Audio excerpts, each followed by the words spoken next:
So after yesterday's Xbox Series X pre-order, some people say fiasco. I didn't have too much of a problem, to be honest. It was quite straightforward, except for the odd kind of little hiccup.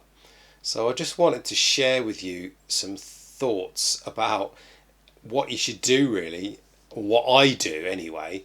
I'm not going to tell you what to do. What I do when it comes to pre-ordering technology or anything really, whether it be consoles or anything else that's sort of coming out which has got high demand.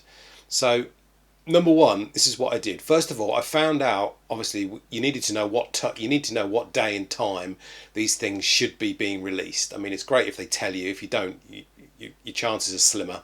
So as soon as you know, you can get yourself prepared. Okay, the second thing I did was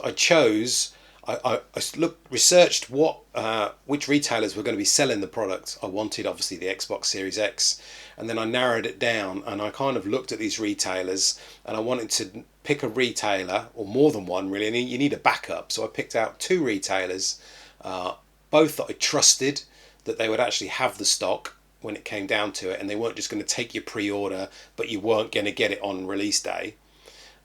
Secondly, I looked at the warranty that my retailers were giving me. I didn't just want a 1 year warranty. I wanted to try and pick a retailer that was probably going to give me a bit more warranty for free without me having to pay for an extra warranty. Number three, I looked at the finance. So if you're not paying for it all in one hit, look at the finance agreements. Obviously, PayPal sometimes do, or they have at the moment, got a 0% APR if you get an agreement with them, and you can have that anything over £99 in the UK. You can pay it off over 4 monthly payments, and I've used that a few times for TVs and laptops and PC builds, and it's been pretty good because you can just spread the payment out, and there's no interest rate to pay on those things. And then fourthly, I don't want to buy from a retailer where I'm going to spend £450 and then they're going to charge me, say, £5 delivery or something on the day. So I want to make sure I get free delivery in there as well. So once you've picked your retailer, go pick another one because you need a backup retailer. Okay, having one isn't good enough because they might not launch those products on the day you think they're going to. Check to see. Once you've picked your retailers, go on their websites, check to see if that retailer already has that product listed on their website, and then bookmark that or leave it open in the tab the day before, okay, and put your PC or computer to sleep, but keep those tabs open or bookmark them, okay. What I also found was that with a UK retailer in Argos, what I found I could do is I could actually go to the Series X product page and I can actually add it to my trolley already pre 8 a.m. time when it got released, when pre-orders could be bought. So what I then could do, what I saw, was that I went to the checkout page straight away and it wouldn't let me check out. But what I found out about 5 to 10 minutes past 8 was I'd already put it in my basket, I'd already logged in, and all I had to do was then say buy. Now I didn't buy it from Argos, but I was just checking out how they were working, and that seemed to be the easiest way to do it. It was already in my basket, I was already logged in, I was ready to go. So that is my next point really. Once you've found your retailer, log in, because you're going to probably need to log in to actually buy your product. So keep yourself logged in on the tab as well. Be prepared. So after leaving the tabs open, this is another thing. Sometimes you might find different browsers work better or worse on different websites. So you might want to have Firefox open and you might want to have a Chrome browser open or something as well. So you've got them in two browsers just in case one's a bit slower at checking out than the other. Now I know you might say, well, it shouldn't really make any difference, but you'd be amazed how they can sometimes make a difference. So they're my kind of top tips. Really, you should have really just been prepared with it. I mean, I feel really sorry for the people who were looking for the what was it called, all access on the pre-order day. I don't think Microsoft should have even offered all access on pre-order day because it was only in the UK. It was only with a couple of retailers. which didn't handle the buying process very well. And obviously with the all access, I think you have to go through kind of a computerized credit check as well, which is obviously going to take longer. And you haven't got long to mess about with this. You've only got 5 to 10 minutes to get this thing bought. So I feel sorry for the people who didn't get all access. It's the sort of thing that I think should have only just been launched when after initial launch day, when there is loads of stock around and people can take their time and actually get that thing bought on a kind of 0% APR thing. Yeah, so going on to the kind of Xbox Series X purchase in the end, who did I buy it from? Well, I bought it from Microsoft Direct in the end, and they had loads of stock. I bought it at 8 a.m. or 10 past 8 in the morning, but when I checked back at 9 a.m. or so, they still had stock of the Series X. Obviously, the One S seemed to be, is even stock now the next day. That doesn't seem to be as popular as the One X. But Microsoft had loads of stock, and there's a reason why I chose Microsoft.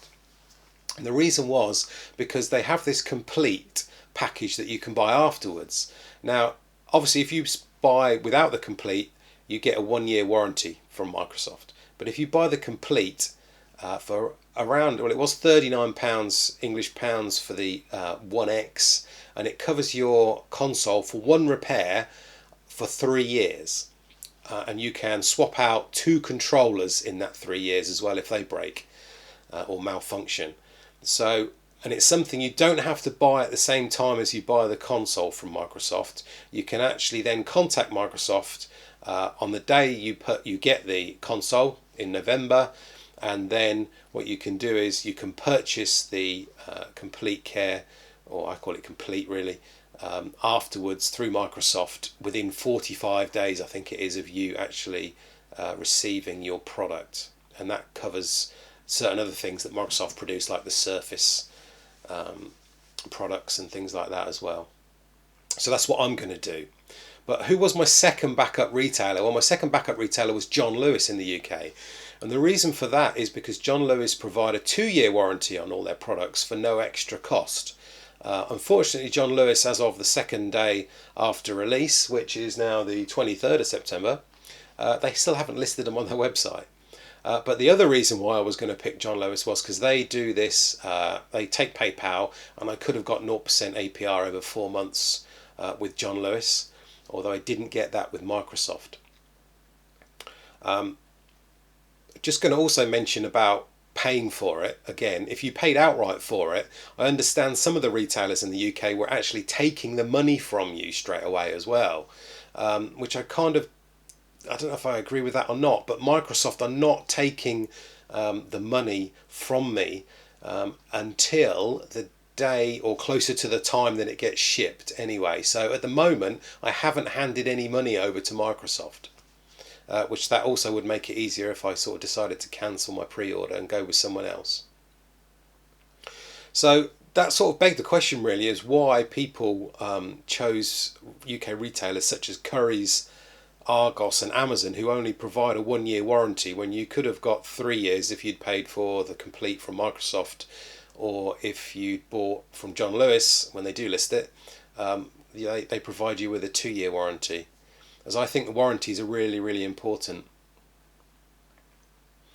Another thing I found was that AO in the UK, Appliances Online, they only listed theirs not at 8 a.m, but they actually listed theirs sometime mid-morning. I did keep refreshing that screen, the browser, and they then did appear with different bundles as well. As I say, they're not on John Lewis yet as well. So that was kind of my experience of it. But what happened, I'm going to tell you that buying on Microsoft, I mean, the site didn't crash, but it wasn't a perfect buying experience. I went straight onto Microsoft, chose my console, had to choose that it was the 1 TB version, even though that's the only version available at the moment. And then I checked out. I logged in, obviously, as usual, with my account, and it said that my credit card, it didn't recognise it, which is great, because even though my credit card was stored as part of my Microsoft account for, buying things on Xbox and whatever, but it did work eventually when I re-chose my credit card. Then I went to check out, And the same thing happened with a lot of other people. This was about 8:05 in the morning. The checkout process sort of hung, and there was that kind of horizontal kind of scrolling of nothing really. So I tried it in another browser, and the same thing happened. I then went onto my mobile, starting to get stressed now that I wasn't going to get one. I then went onto my mobile phone, and it told me that I was at my limit per customer. So eventually, going back to the original browser that I had open, which was Firefox, it did go through to the checkout, and then I just pressed complete order, and it was done really. So it was a little bit stressful there at the end, but otherwise I found it quite straightforward. Tell me how you got on. I know there's lots of videos on YouTube that I did watch yesterday, especially American ones, saying about how they had lots of problems. I also feel sorry for the people in the UK who chose kind of Game or Currys, as I understand there were lots of kind of, looking on Twitter, there were lots of loading screens. And Currys, I think you had to sit in a queue for an hour, so there was probably no way you were going to get one. And the same with Game, I think you were in a queue there. But obviously Microsoft website, I just really didn't have a problem with it. Great. Thanks for now. See you soon.